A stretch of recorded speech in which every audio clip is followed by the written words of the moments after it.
एक आदमी था, राहुल। किसी ज़माने में sharp minded, brilliant engineer, fast thinker.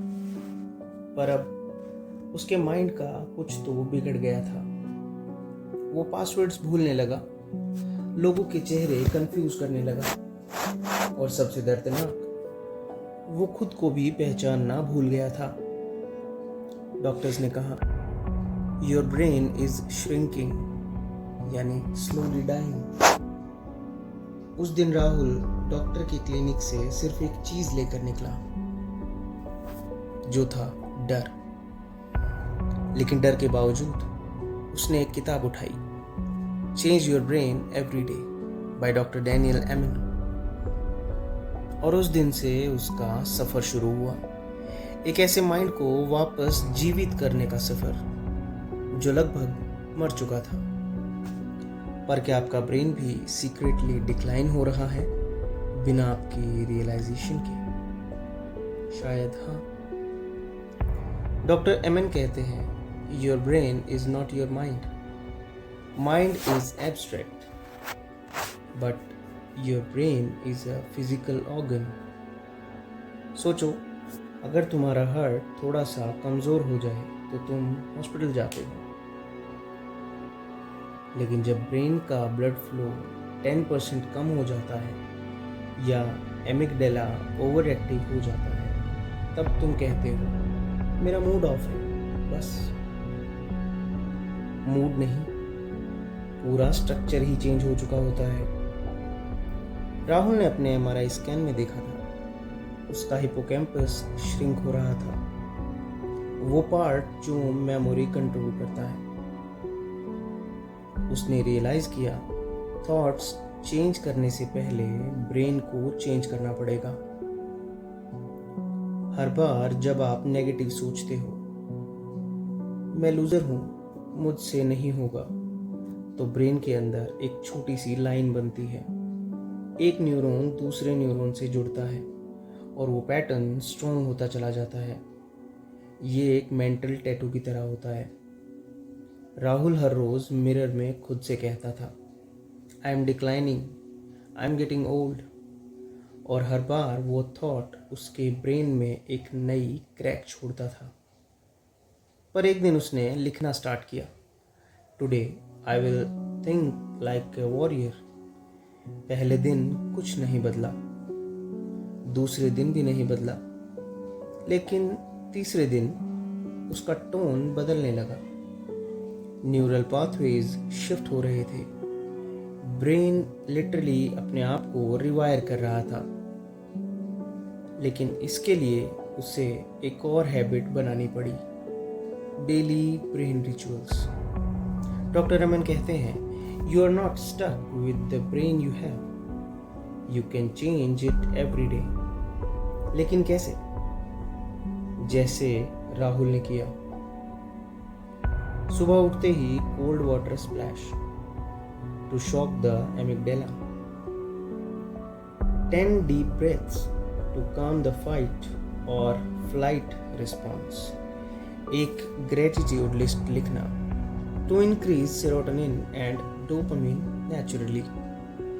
सोचो, अगर आप रोज सिर्फ 3 चीजें करें जो आपके ब्रेन को बेटर बनाए, और सिर्फ 3 चीजें बंद करें जो उसे बर्बाद करती हैं, तो with in 30 days a new brain you have.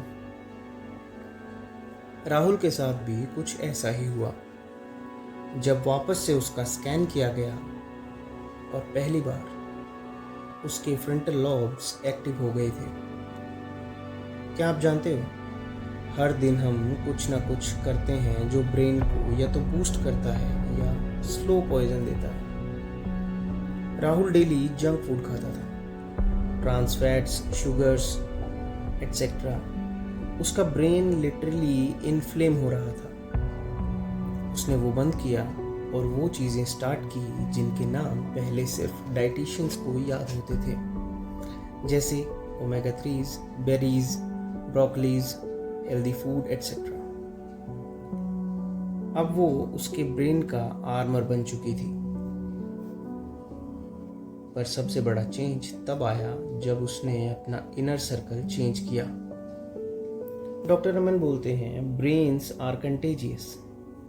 आप जिस इंसान के साथ ज़्यादा टाइम बिताते हो, उसका माइंडसेट, उसका स्ट्रेस लेवल, उसका अटेंशन स्पैन, सब कुछ साइलेंटली आपके ब्रेन में ट्रांसफ़र होता है। राहुल नेगेटिव लोगों के बीच था और उनका एंग्जाइटी उसके दिमाग में घुस गया था बिना उसके जाने।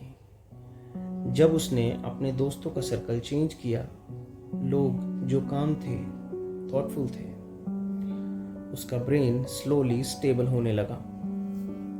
आपका ब्रेन आपका नहीं होता, वो उनका होता है जिनके बीच आप रहते हो।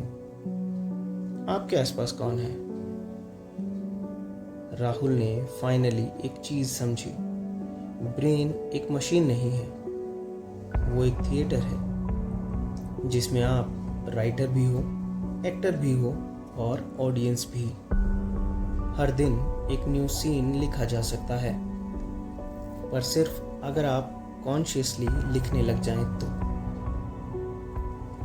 वो अब रोज़ एक सेंटेंस लिखता है, मैं आज अपने ब्रेन को अपग्रेड कर रहा हूँ। उसने फ़ोन के वॉलपेपर पे लिख दिया, you become what you practice.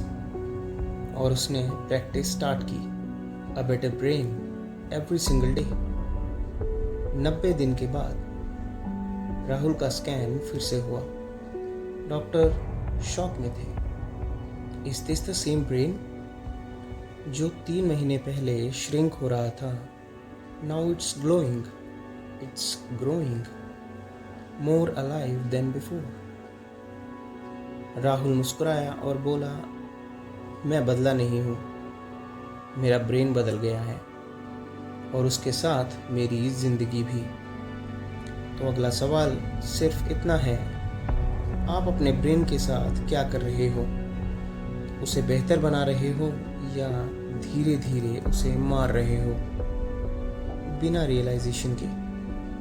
क्योंकि याद रखना, you can change your brain every single day.